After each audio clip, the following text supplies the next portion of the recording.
서유경 변호사가 대학로에 위치한 서울문화재단 예술청을 찾았습니다.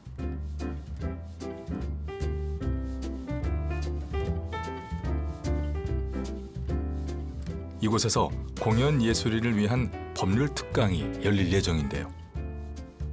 지난 9월에 열린 시각 예술인을 위한 법률 특강에 이은 두 번째 특강입니다. 원래는 막 20명, 30명 막 이렇게 준비 좀 그냥 잠깐 이렇게 되게 라이트하게 하려고 했다가 1차 때 그때 반응이 터져가지고 시각예술 그거 하셨을 때, 준비하셨을 때. 근데 공연예술 쪽 많이 좀 긴장하셨는데 괜찮으세요? 오늘은 이제 정말 소통을 한번 해보겠다 이렇게 해서 이제 준비를 하고 왔고, 아무래도 법률 이슈가 이게 민감한 이슈니까 저한테 바로 질문이 많이 들어오실 수도 있는데 최대한 제가 잘 합리적으로 해보려고 마음에 딱 각오를 하고 왔어요.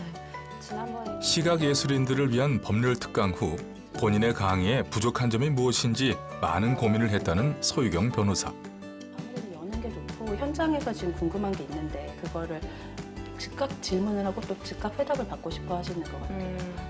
서유경 변호사는 예술청 관계자와 상의 후 특강 참석자들과 소통할 수 있는 Q&A 코너를 마련했다고 합니다. 그래서 이제 확실하게 이분들한테 피드백을 드려야겠다라는 생각을 한 거고. 네, 생각보다 예술 현장에서 이제 법률에 관한 것에 대한 이제 심리적인 거리감이 좀 있으신 것 같더라고요. 여전히 많은 분들이 이용을 해주고 계시지만 좀 더 폭넓게 저희 이 법률 컨설팅 서비스를 사용하실 수 있다 하는 차원에서 이제 공연 예술인 분들에 특화해서 그분들이 조금 더 좀 니즈가 있으시겠다 싶은 부분들을 뽑아서 기획을 했고, 관심 있는 분은 누구나 참여 가능하도록 오픈 특강으로 준비를 해봤습니다. 오늘 강의는 이제 공연 예술인들이 현장에서 겪는 그 법률적인 여러 가지 분쟁들이 있어요. 그 분쟁들을 이제 사례 형식으로 이미 이제 지원을 받고 신청을 받아서 이제 제가 법률적으로 좀 각색을 하고, 그래서 이제 라이브로 법률 상담을 하는 그런 강연입니다. 공연 예술 현장에서 제가 한 1년 안 되는 기간, 그러니까 올해 1월 달부터 9월 달까지 한 150건 정도 했더라고요. 150건 정도를 상담을 하고 또 사건으로 간 것도 있고 아닌 것도 있고, 그런데 공동기획, 공동창작 이걸 가지고 호소하시는 분들도 많았어요. 지금 저는 정말 잘하시는 분들도 많지만 왜 이게 인플레이션 단계라고 생각하냐면, 유행을 넘어서서 무분별하게 적용하는 사람들도 있다고 생각하냐면, 그 맥락과 취지를 무시하고 자신의 개인적인 이득을 위해서 공동창작을 주장하시는 분들도 있기 때문이에요. 공동창작이라고 하는 것은 공연예술계에서 생각하는 공동창작과 법률계에서 생각하는 공동창작은 개념이 조금 달라요.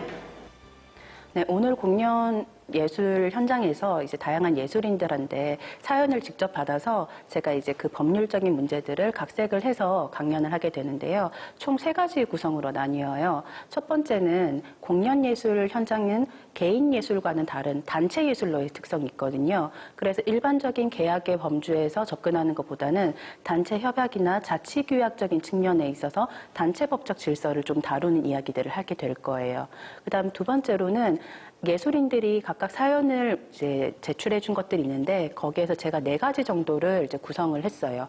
선택을 해서 실제로 사례들을 각색한 것들을 살펴보고, 구체적인 사례 범위들, 그러니까 뭐 계약서 문제라든지 공동 창작의 문제라든지 공연을 하고 있는데 중도 하차를 한다든지 혹은 단체 예술에서 탈퇴를 했을 때의 문제라든지 그런 것들을 제가 제반적으로 라이브로 상담을 하는 거죠.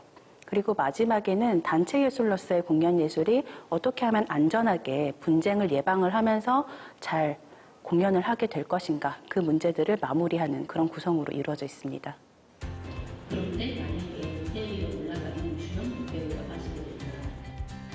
공동으로 작업하는 공연 예술 현장에서 분쟁을 피하는 가장 좋은 방법은 예방이라고 말하는 서유경 변호사. 우리 사이에 무슨 계약을 해. 이런 안일한 사고가 분쟁의 시발점이라 강조했습니다. 변호사로서 이제 법률 분쟁이나 그 상담을 하다 보면은 개인적인 관계를 맺는 경우가 많은데, 저는 이분들 앞에서 제가 가진 지식이나 경험 같은 것들을 이렇게 공연, 실현을 해보였고, 그리고 이분들하고 경험을 나누는 과정, 이 경험을 나눈다는 건 이분들이 저한테 에피소드를 제공해 줬잖아요. 그리고 제가 요거를 새롭게 각색을 해서 창작을 해내면서 제 의견까지, 법률적인 의견 같은 것들 말씀을 드렸잖아요. 이 과정이 사실 저에게는 내 나름의 창작 과정이다라는 생각이 들어서 굉장히 좀 뿌듯하고 기분이 좋아요.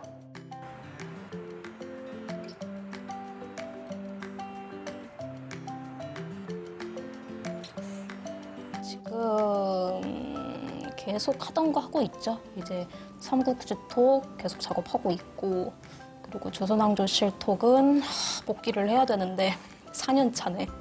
이제 복귀 준비하고 있고, 그래서 계속 그냥 웹툰 작가 무적핑크가 서유경 변호사 사무실을 찾아왔습니다. 무적핑크는 서유경 변호사 대학 동창으로 지금까지 남다른 우정을 나누고 있습니다. 그러니까 좀 요즘 잘 돼가고 있어요. 전에 누님하고 한참 고생하면서 의논했던 거 삼국지톡. 걔도 이제 한창 이야기는 클라이막스에 오른 지 오랜데 그 게임화까지 시간이 오래 걸렸잖아요. 그래도 이번에 게임화 돼서 서비스 잘 되고 있고, 그리고 해외 수출도 번역 지금 진행 중이고, 다 느림 덕이죠. 우리가 그 계약이나 무적핑크는 지난 2009년 웹툰 실질 객관 동화를 통해 최연소 연재 작가로 데뷔했습니다. 이후 만화가를 만나다 경운기를 탄 왕자님, 조선 왕조 실톡 등 다양한 웹툰을 연재해 인기를 누리고 있는 웹툰 1세대 작가입니다. 이쪽으로 가라 하면서 계속 고삐를 잡아줬으니까 지금 읽어보면 이게 무슨 말 그대로 진짜로 누구누구가 가진 모든 인격적인 권리를 다 누구누구한테 넘김하면서 무슨 개똥이가 진짜로 선비한테 자기 몸값 팔듯이 그랬던 계약서들이 엄청 많은데, 그러니까 누님 덕에 그것들 다 청산하고 이제 보호하고 있으니까. 그리고 누님도 열심히 벌고 있죠? 응? 벌고 있죠? 제가 변호사를 시작할 수 있게 처음에 용기를 줬고, 그리고 학원비 먼저 이제 대줬던 친구예요. 저보고 꼭 공부하라고, 변호사 공부하라고.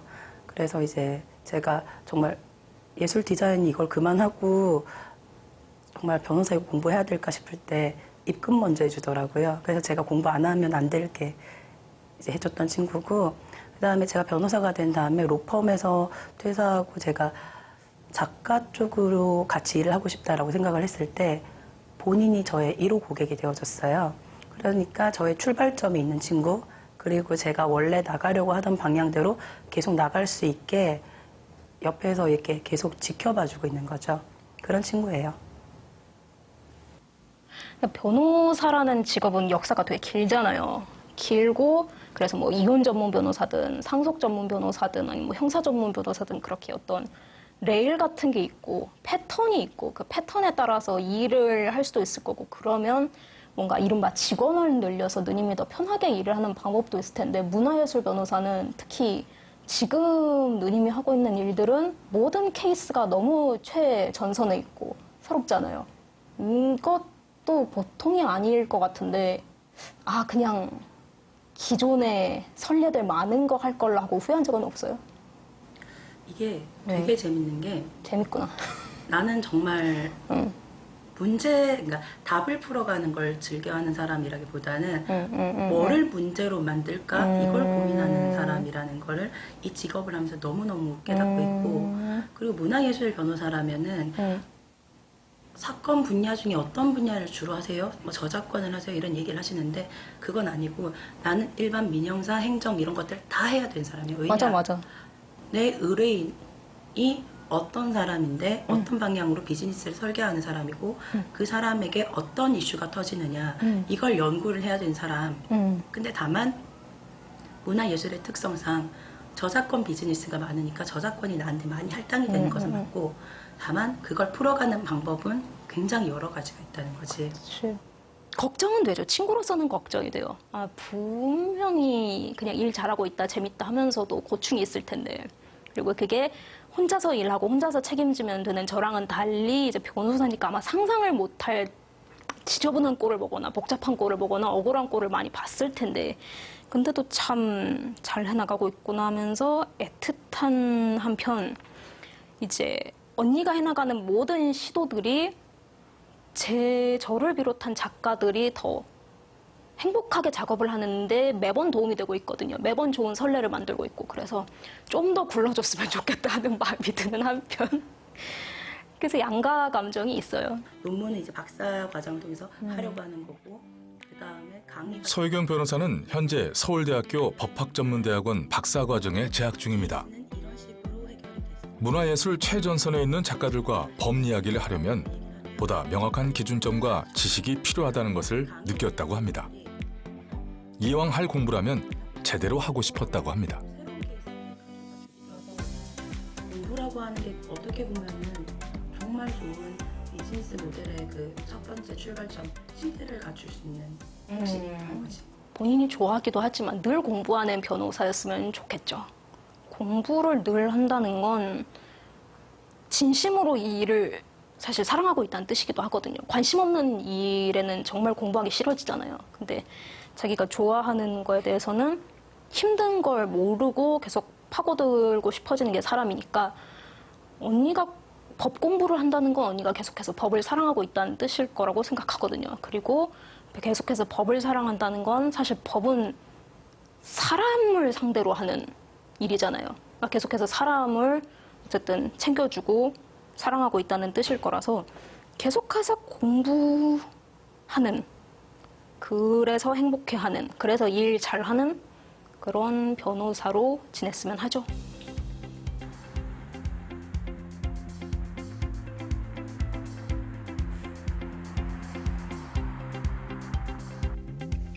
대체로 이제 뭐 디자인 분쟁 같은 경우는 대한상사중재원에서 많이 할 텐데 경기도 파주에 위치한 파주 타이포그라피 100곳에서 리걸 디자인과 계약이라는 주제로 워크숍이 열렸습니다.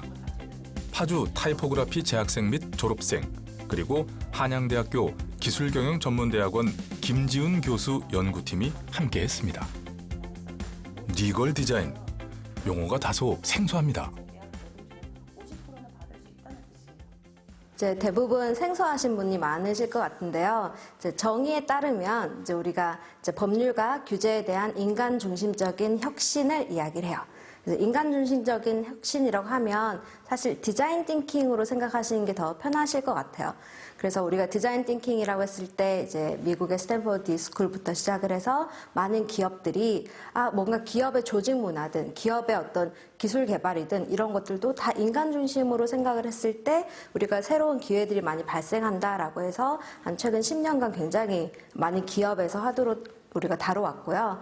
이런 디자인 띵킹 개념을 법률과 규제로 가져온 거죠. 기존에는 디자인이라고 하는 것은 법의 영역으로 볼 때 법이 보호를 해줘야 되는 대상이라고 봤던 것 같아요. 근데 리걸 디자인은 요걸 개념을 뒤집어서 디자이너의 관점으로 법과 제도 그리고 계약이라고 하는 경험을 어떻게 설계를 할 것인가라고 하는 그런 방법론, 생각에 대한 방법론과 같은 것입니다. 이 업체 디자이너는 리걸 디자인은 미국 스탠퍼드 로스쿨과 디스쿨에서 연구하고 있는 마가렛 하간이 시작한 연구 이론입니다. 국내에서는 한양대 김지은 교수 연구팀에서 학술적인 발전을 시도하고 있고 서유경 변호사가 실무적인 발전을 도모하고 있습니다. 우선 계약이다, 법률 문제다라고 하는 것은 기존에는 법률가들이 이해하는 것, 법률가들의 전유물처럼 생각이 되었던 경향이 있어요. 하지만 계약이라고 하는 것은 결국 수요자인 당사자라고 하면은 예비 디자이너들, 현업에서 실무를 하시는 분들, 그리고 그것을 연구하는 디자인 연구진들, 이런 사람들이 결국 이해를 해줘야 되는 부분들이거든요. 그래서 기본적인 법률 개념, 그리고 그 사람들이 겪고 있는 법률적인 케이스들을 조금 더 일반화를 해서 정리를 하는 시간을 가졌던 것이죠.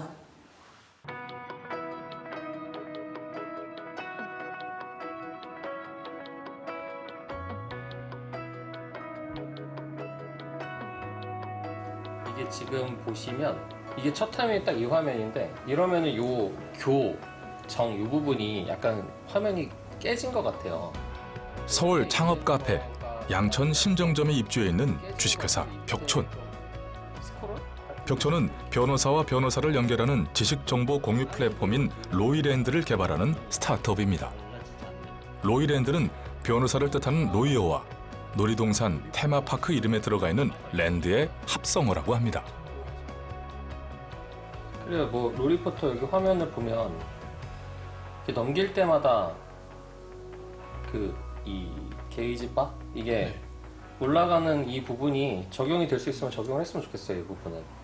기존의 리걸테크 서비스들은 일반인과 변호사를 연결하는 형식을 취했다면 저희 로이랜드는 변호사와 변호사를 연결하는 형식을 취하고 있다는 것이 가장 큰 차이점입니다.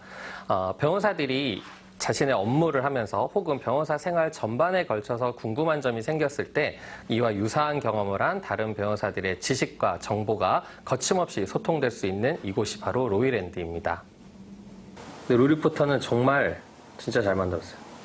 진짜 딱 우리 인스타에다가 올렸던 그게 그대로 구현된 모습? 약간 그런 모습이라서 앞으로 만들 때도 그 모습 그대로 만들면 될 거고 이건 정말 잘 된 것 같아요.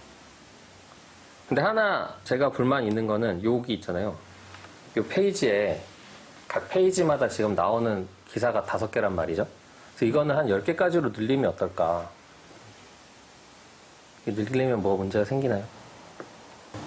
저번에 5개로 제한한 이유가 있지 않았나요? 데이터 로딩하는 뭐 시간이나 그런 것들 때문에 원래 처음에는 무한 로딩으로 계획을 했었다가 저렇게 5개씩 끄는 걸로 제가 기억을 하거든요. 그러니까 저게 한 페이지에 5개이긴 한데 지금 밑에 버튼이 5개면 총 25개를 불러오게 되는 거죠.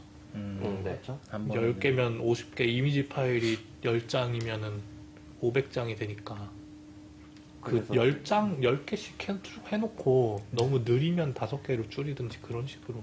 맨 처음에 우리가 이걸 만들게 된 게 가장 익숙한 포맷이 이 인스타그램의 포맷이기 때문에 만든 거였잖아요. 그러니까 SNS라도 트위터, 페이스북이 아닌 인스타라는 거는 카드뉴스에 가장 많이 이용하는 SNS가 인스타니까 이거를 가장 이용을 해보자 였잖아요. 무한 스크롤도 한번 생각을 해보자고요. 데이터를 얼마나 먹는지를 보고 한번 결정했으면 좋겠어요, 이거는. 네, 저희가 로이랜드 출시를 앞두고 최종 점검을 하는 회의였습니다. 각자의 시각에서 변화된 로이랜드에 대한 모습을 리뷰를 했고요. 이를 토대로 향후 로이랜드의 고도화를 위해서 어떤 연구를 진행할지 계획해보는 시간이었습니다.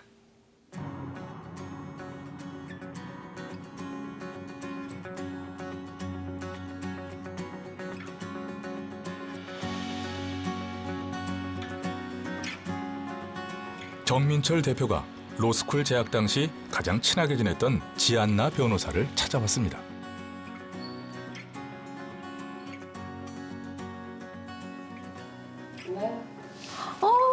대표님! 잘 있었어. 아, 먼 길 오셨느라 고생하셨어요. 멀긴 멀더라. 이쪽 앉으세요. 아이고야. 잘 지냈어? 네, 아이고, 오랜만이네요. 애 몇 살이지? 이제 5살이에요. 안 힘드냐? 힘들죠. 아니, 아우, 둘째는 못 나. 하나만 해도 너무 힘들어. 아 그때는 못 봤는데 저게 생겼더라고. 전문 분야 증명서를 네네네. 받았네.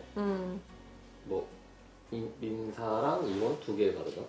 네, 2개. 2개까지밖에 안 돼가지고 한 사람당 2개까지밖에 등록이 안 돼서 고민을 많이 했었어요. 원래는 이제 형사도 조건이 되기는 하는데 그래? 아무래도 여자고 하다 보니까 조금 경쟁력에 있어서는 민사 이혼이 나을 것 같아가지고 민사 이혼 했는데 형사 했어도 괜찮았을 것 같아요. 그럼 형사도 많이 들어오긴 한다는 소리겠네. 네, 형사도 건수로는 많이 하는 편이에요. 많은 변호사님들한테 여쭤보면 이제 아무래도 가서 여쭤보면 다 좋은 말씀만 해주세요. 뭐 잘 될 것 같다, 뭐 나오면 쓸 것 같다 하는데 어떻게 보면 저한테는 좋은 말보다는 쓴소리가 더 필요하거든요. 그래서 이 정도 쓴소리를 해주려면 그래도 좀 어느 정도 친한 사람이라면 좀 더 이야기를 해줄 수 있지 않을까 그런 생각으로 찾아오게 됐고 또 어떻게 보면 또 저도 어느 정도는 가려야 될 이야기들이 있거든요. 사업과 관련해서. 하지만 지안나 변호사라면은 제가 또 가감 없이 이야기를 나눌 수 있는 사이라서 찾아오게 되었습니다. 뭐 그런 것도 있고 그래서 이렇게 만들어 봤어요. 그래서 이제 오늘 궁금한 거는 내가 조금 정리를 해봤거든. 그래서 지금 저거잖아. 민사랑 이혼이잖아. 이게 근데 제가 보니까 이 어플에 너무 Q&A에 치중하신 것 같아요. 그죠? 그치? 왜냐면 약간 변호사들끼리 수다 떠는 아니면 오늘 뭐 법정에서 있었던 일 아니면 뭐 의뢰인을 뭐 의뢰인이나 판사한테 부당한 뭐 그런 걸 당해서 뭐 어디 터놓고 싶다. 아, 대나무숲 같이. 네, 대나무숲 같은. 누굴 이렇게 욕을 하는. 그런 거부터 편하게 시작하면 또 좋지 않을까. 왜냐면 질문은 질문이 필요한 사람만 들어오는데 또 답변하는 사람은 필요가 없으면은 또 안 들어오면 질문은 하는데 그치, 답변은 안 그치. 달리고 그러면 또 이제 유입량이 줄어들고 하니까 항상 끌어들일 수 있는 소스를 제공을 하고 그러던 중에 Q&A 뭐 질문이 있으면 그때 질문을 하고. 그러면 게시판은 하나인데 누구는 질문해서 답을 달고 누구는 이렇게 뭐 대나무숲을 해가지고 공감해주는 뭐 게시판이 2개가 돼야 되지 않을까요? 뭐 게시판, Q&A 게시판, 자유 게시판 해가지고 2개가 같이 뜨면서 자유 게시판 들어갈 사람 자유 게시판 들어가고 Q&A 들어갈 사람 Q&A 들어가고. 우선은 예전에는 이제 로이랜드도 버전을 이제 업그레이드 시키고 있는데 예전에는 약간 미완성된 느낌이 있었다라고 한다면 지금은 완성도 면에서는 많은 발전이 된 것 같습니다. 그래서 출시가 임박한 것 같고 조금만 더 필요성 부분에 대해서 보완을 하면 많이 사용할 수 있는 어플이 될 것 같습니다. 그것 때문에 진짜 너무 힘들어요 요즘. 그날 2주째 사람들 만나러 가고 있고 이렇게 여기 정민철 대표는 지난달 이후로 더 이상 변호사 시험을 볼 수 없게 됐습니다. 변호사 시험을 볼 수 있는 기한인 5년을 넘겼기 때문입니다.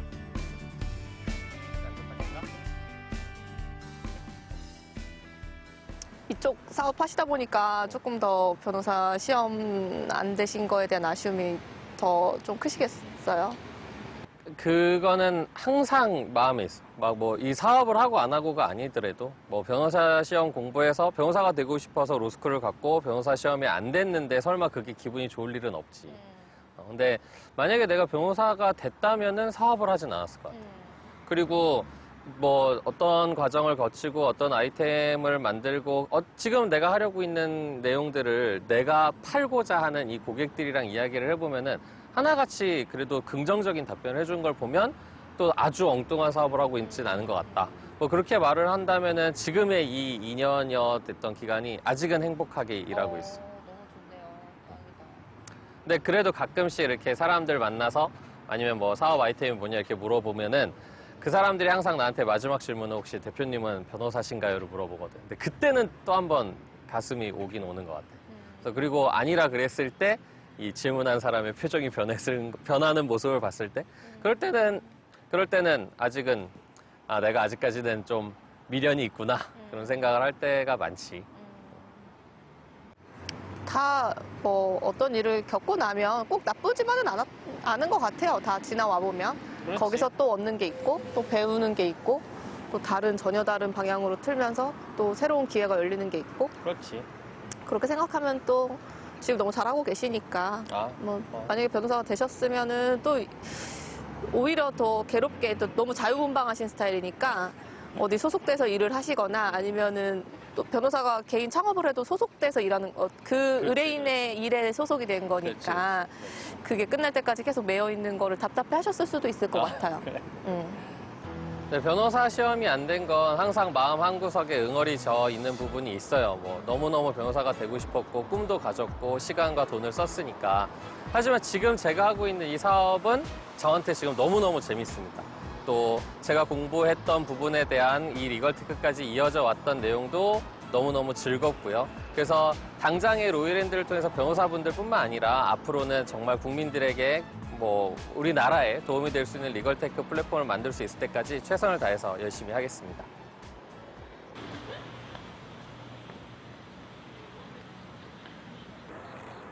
정민철 대표가 단국대학교 김재형 교수를 찾아왔습니다.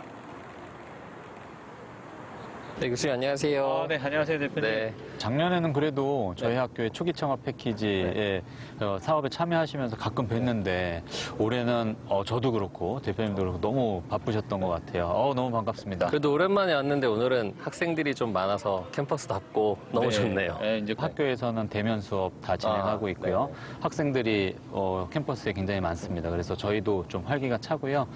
행사도 크게 하신다고. 네네. 다산 링크 3.0 사업단이 김재형 교수는 단국대 신창업 사관학교에서 멘토와 멘티로 만난 사이입니다.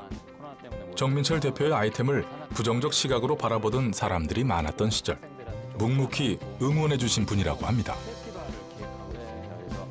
근데 제가 창업을 시작하고 가장 처음으로 받았던 상이 단국대학교 창업경진대회 우수상이었습니다. 당연히 저희 아이템에 대한 긍정적인 검증을 받은 것만으로도 기분이 좋았지만 이후에 이 상을 기반으로 많은 정부 지원 사업에 선정되는 쾌거를 이뤘었습니다. 특히 단국대학교 초기 창업 패키지에 저희가 선정됐는데 이때의 지원이 저희 팀원들과 함께 할 수 있는 원동력이 되고 있습니다. 현재는 단국대학교 산학협력단과 가족회사 협약을 맺어서 지금은 대학생 현장 실습생들이 저희 벽촌에 와서 저희 업무를 많이 도와주고 있습니다. 저희도 가족 기업이니까 도움을 드릴 수 그래서 있도록 요청드리려고 오늘 좀 요청드리려고 말씀드리려고 모셨고요. 시간 되시면 잠깐 올라가셔갖고요. 이런저런 얘기 나누면서 사업에 대한 개요 뭐 이런 것들 좀 설명을 좀 드리겠습니다. 그럼 올라갈까요? 네, 좋습니다.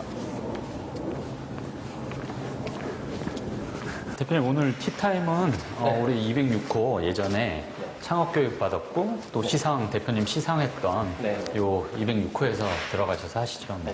네. 저희가 드디어 다음 주면은 이제 어플이 정식 출시됐습니다. 축하드립니다. 네. 제가 대표님을 한 2, 3년 전에 소상공인 시장진흥공단의 그 신사업 창업 사관학교라는 프로그램에서 처음 뵀었어요. 그때 뵈고 그때 멘토링을 하고 그 다음에 저희 학교 경진대회도 참여하시고 또 초기 창업 패키지라는 중소벤처기업부의 프로그램을 참여하셔서 뭐 주기적으로 뵙긴 했지만 이제 결과물이 나온다니 저도 진짜 기대가 되고요. 대표님 그동안 뭐 저도 스타트업을 해봤고 했기 때문에 그동안 얼마나 많은 노력을 하셨는지 정말 그 노고에 박수를 쳐드리고 싶고 앞으로 이제 더더욱 성장을 하셨으면 좋겠습니다. 감사합니다. 네, 우선 아이디어 검증하는데 이제 시간이 오래 걸렸어요. 그렇죠? 그다음에 이제 지금 제품이 나와서 아마 당분간 제품 검증을 하면서 고객 반응을 이끌어내야 될 겁니다. 근데 굉장히 중요한 단계죠. 이미 이 사업을 해야 되는지 말아야 되는지 평가는 끝난 것 같고요.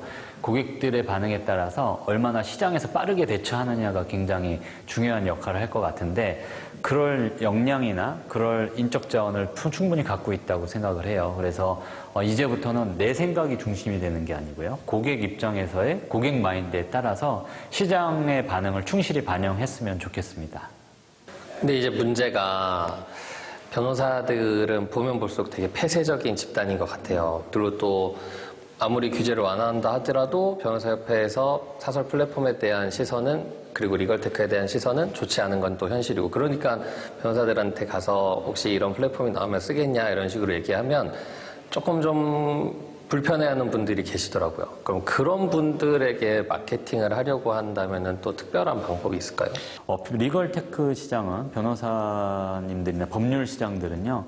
약간의 의미가 좀 다른 것 같습니다. 법률 시장은 약간의 공공성도 갖고 있어요.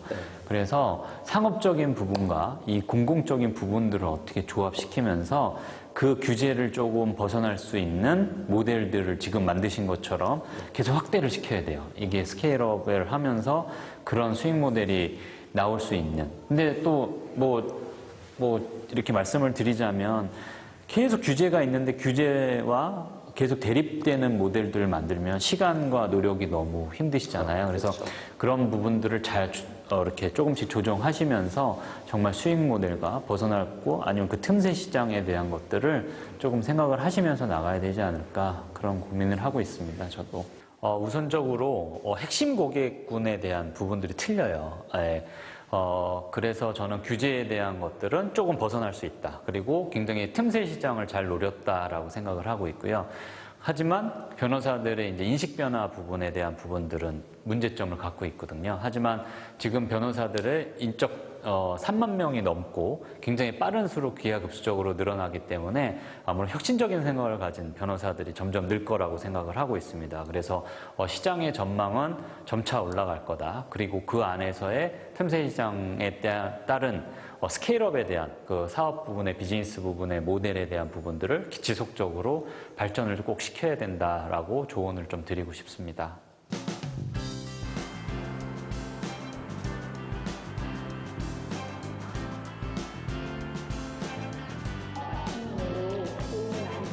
노윤호 변호사가 서울 동부교육지원청 학교폭력대책심의위원회 제2차 총회 및 역량 강화 연수에 참석했습니다.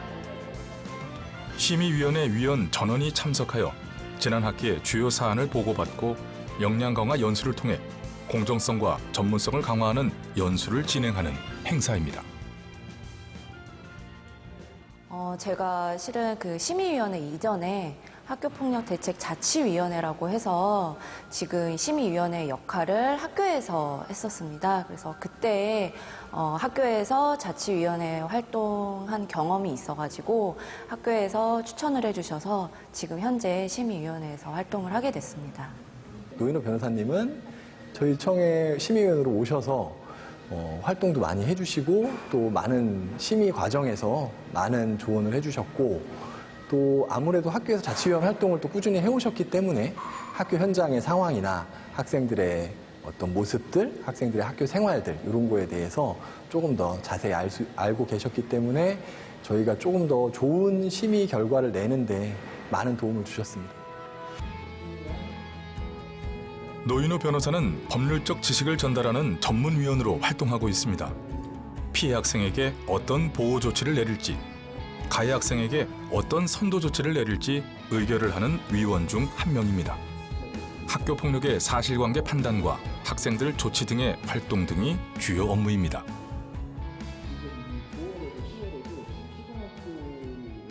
현장에서 심의위원회 이 현장에서 학교폭력 사안을 어떻게 심의를 하고 또 위원님들이 어떤 관점에서 의결을 하는지 그리고 거기에 이제 참석하는 피해 학생, 가해 학생 그리고 학부모님들의 말씀을 좀 현장에서 듣고 싶은 마음에 심의위원회를 좀 열심히 참석하는 것도 있고 두 번째는 현실적으로 심의위원회에 변호사위원과 같은 전문위원 인력이 많이 부족한 상황입니다. 그래서 그런 부분에서 조금 힘을 보태고자 참여를 하고 있습니다. 저희가 심의를 4월부터 시작했으니까요. 지난 5개월 동안 학교폭력 심의를 102건을 했다고 합니다. 매일 심의가 이루어졌다고 보면 되는 건데요. 초등학교 심의가 예년에 비해 많이 늘었다고 합니다.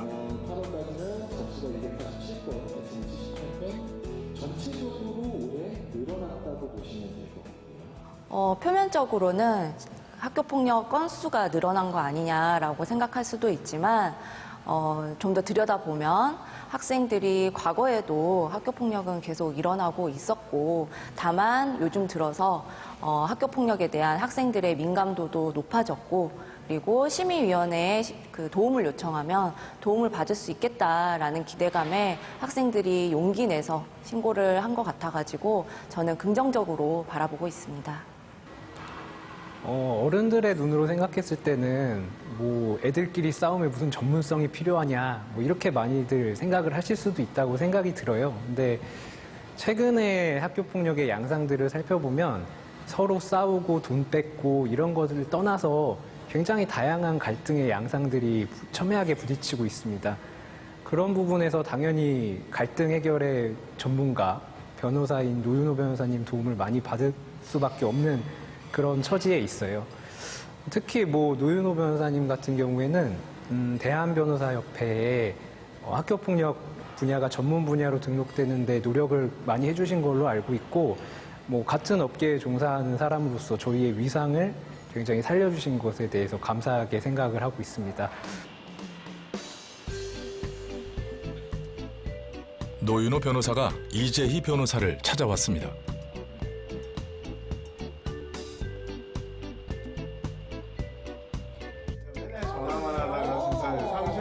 그러게 사무실 엄청 잘 해놨네. 커피라도 커피긴 하지만 짠 거.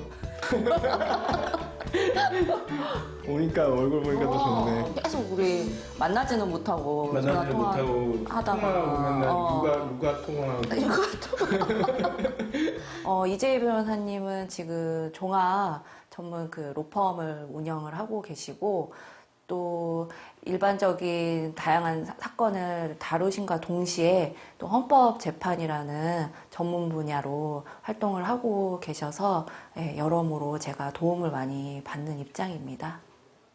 좀 사적인 이야기이긴 한데 내가 또 학교폭력 전문 분야를 신설해야 되겠다라고 생각을 한 게 이거를 좀 깎아내리는 게 있었어. 방금 내가 그런 말을 비슷하게 한 것 같은데 미안하다. 아니 그게 아니고 그러니까 뭐 애들 싸움에 무슨 변호사냐 그리고 강남 엄마들이나 하는 거 아니에요? 그리고 학교폭력 변호사라는 거는 없다라는 식으로 노골적으로 이렇게 지적하는 사람들도 있고 해서 아니 그러면 분야가 없다면 만들어 보자. 대신에 대한변협에 무조건적으로 만들어주세요 한다 해서 만들어주는 게 아니잖아. 성범죄로. 그래서 이제 대한변협에 설득을 했지. 왜 학교폭력 분야가 전문 분야로 등록이 되어야 되고 어떤 전문성을 가지고 있는지 그리고 이걸로 인해서 변호사들의 업무 영역도 더 확장될 수 있다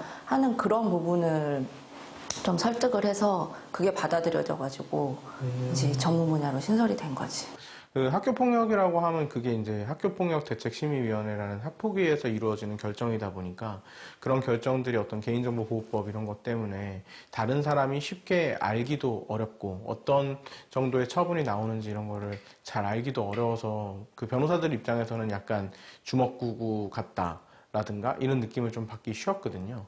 근데 그거를 이제 어떻게 보면은 새로운 영역으로 개척을 하고 그거에 관한 여러 가지 선례나 이런 것들을 변호사들이 직접 개입해서 만들기 시작하면서 뭐 이렇게 약간 주먹구구처럼 있었던 그 양형이라든가 어떤 그 가해 학생에 대한 조치 처분이라든가 이런 것들이 약간 널뛰기처럼 있었던 거를 어떻게 보면은 좀 표준화시키고 정형화시킬 수 있었던 데 노 변호사님이 엄청 큰 기여를 하신 거 아닌가 저는 그렇게 생각하고 평가하고 있습니다. 갑자기 무슨 절필 선언하듯이 나 일반 민사 형사 뭐 가사는 이제 안 맡겠다. 그러니까 학교 폭력과 관계 있는 사건만 맡겠다. 완전 어떻게 보면은 변호사 입장에서 조금 그 모험인 거잖아. 나는 그렇게 좀 생각을 하거든. 왜 갑자기 그런 선택을 하게 됐나? 그때가 내가 이제 대한변협에 학교폭력 전문 분야 신설을 추진하고 이제 등록을 한 그 시점이었어.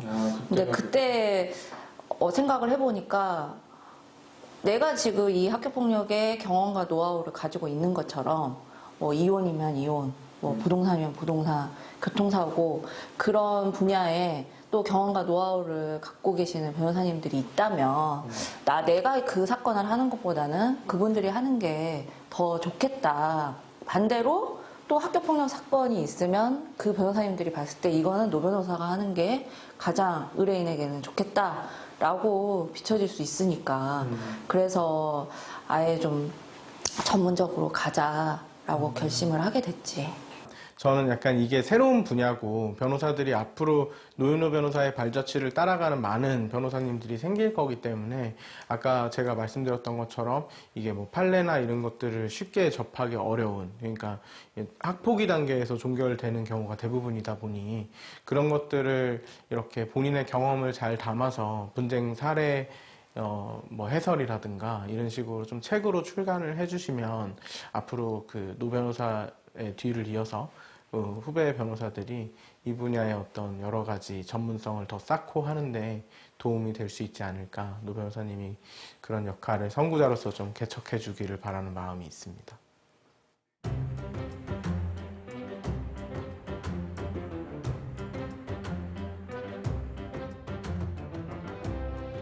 노윤호 변호사는 지금까지 2권의 책을 집필했습니다. 첫 번째 책은 엄마 아빠가 알아야 할 학교폭력의 모든 것이라는 책이고 두 번째 책은 우리를 지키는 법이라는 책입니다.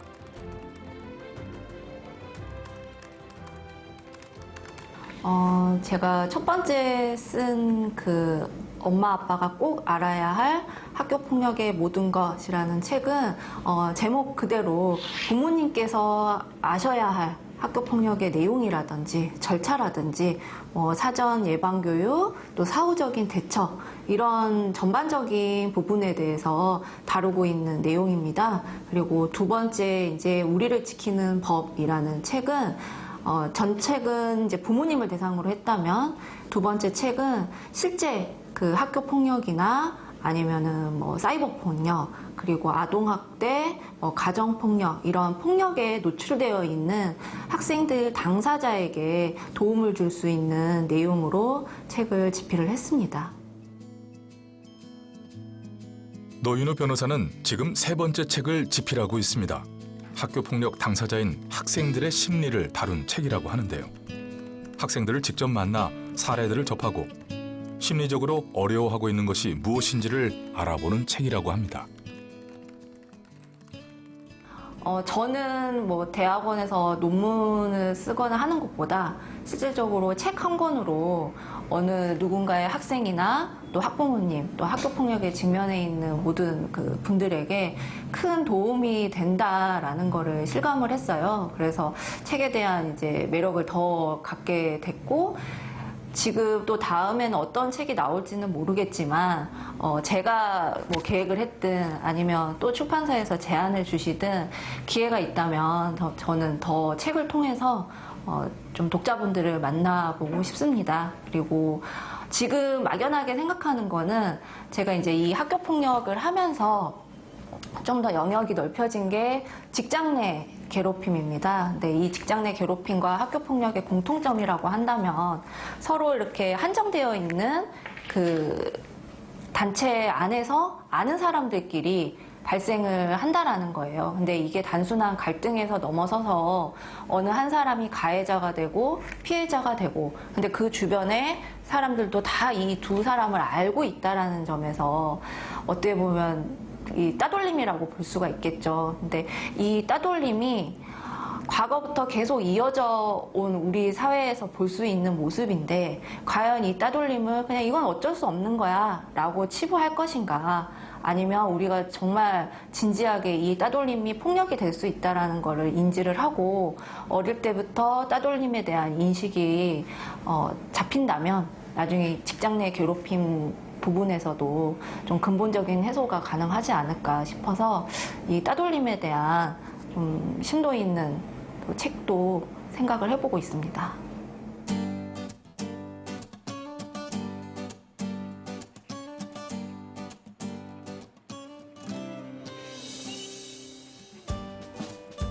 법학전문대학원 2학년에 재학 중인 조준규 학생을 찾아왔습니다.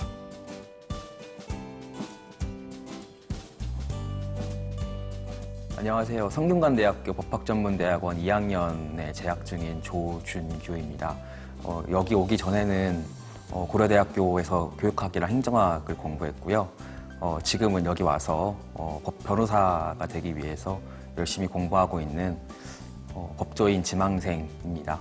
만나뵙게 돼서 반갑습니다.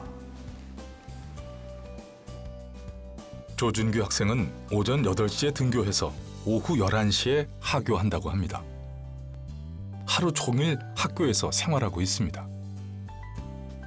뭐 책상에 앉아있다고 다 공부하는 건 아니니까 앉아있다가 잠깐 졸기도 하고 딴 생각도 하고, 그러다가 밥 먹으러 친구들이랑 나갔다가 또 재밌으면 또 차 한 잔 마시면서 아니면 맥주 한 잔 하면서 놀다가 그러다가 이제 다시 들어오기도 하는데요. 학교에 있는 시간은 하루 중에 되게 많은데 하루에 수업이랑 스터디 포함해서 한 8시간 정도 순수 공부 시간은 그 정도 되는 것 같아요.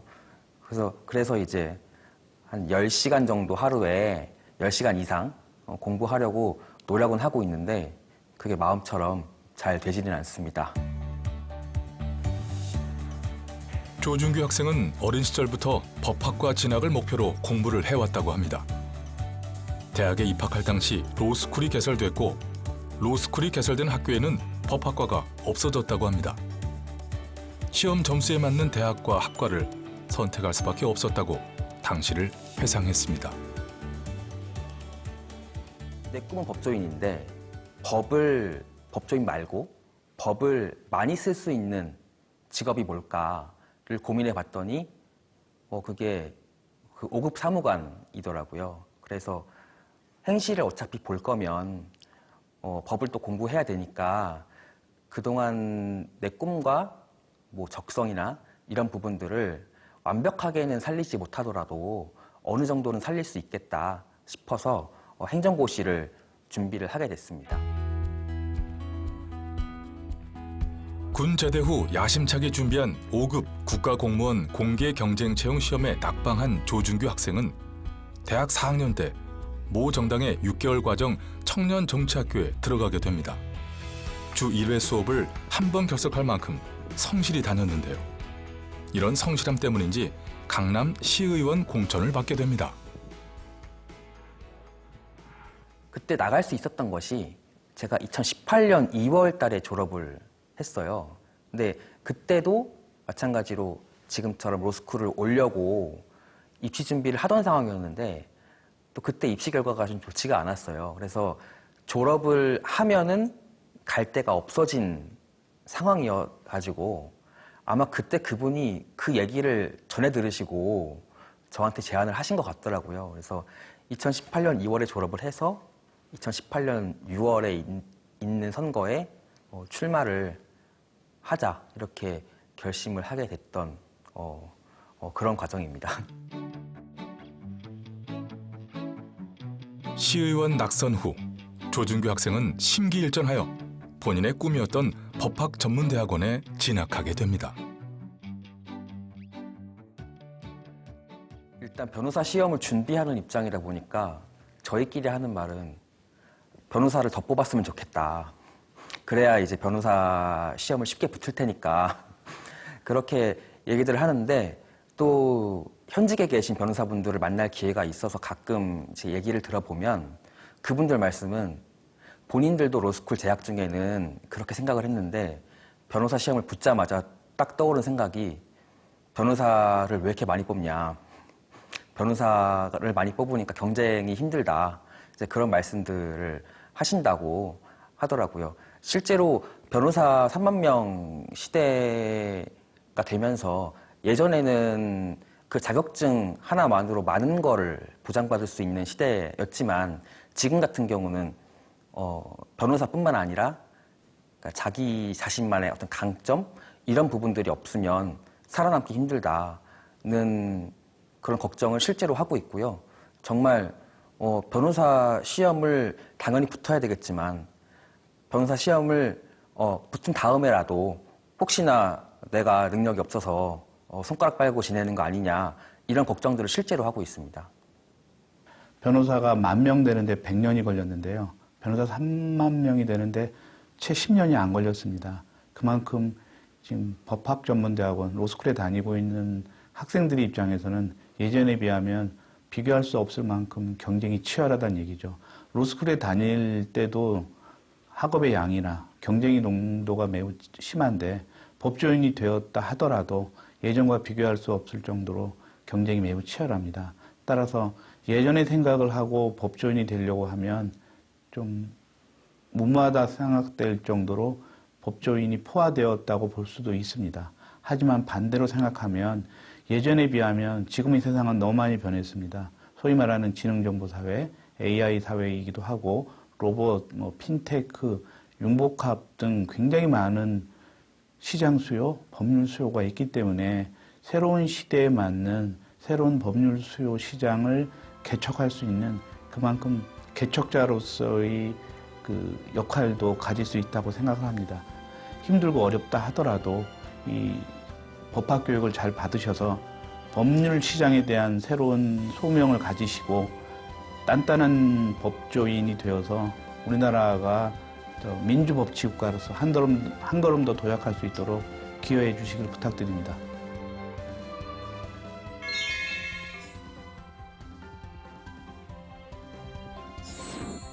우선 저는 생존이라는 것보다는 지금 내가 무엇을 하고 있느냐, 누구와 함께 호흡을 하고 있느냐, 이 부분을 굉장히 중요하게 생각하고 있어요.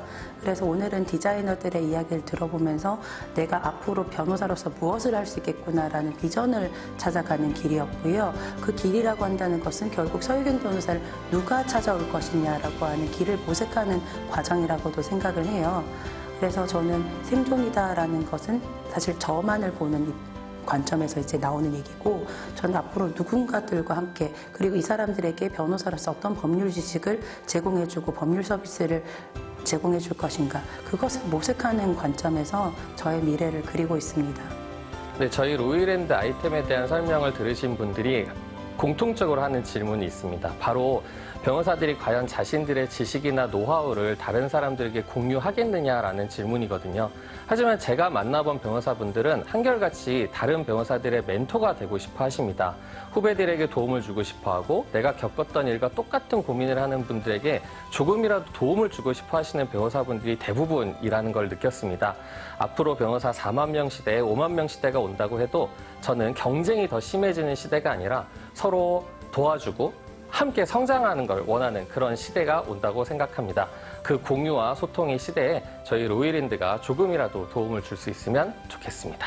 최소한 학교폭력이라는 분야에서는 제가 다른 변호사님들이 보기에도 정말 이 변호사한테는 내 사건도 맡길 수 있겠다 하는 정도의 그런 좀 독보적인 실력을 가진 변호사가 되고 싶습니다. 그냥 선배들이 만들어 놓은 그런 필드에서 자리를 잡겠다라는 게 어찌 보면 굉장히 어려울 수도 있거든요.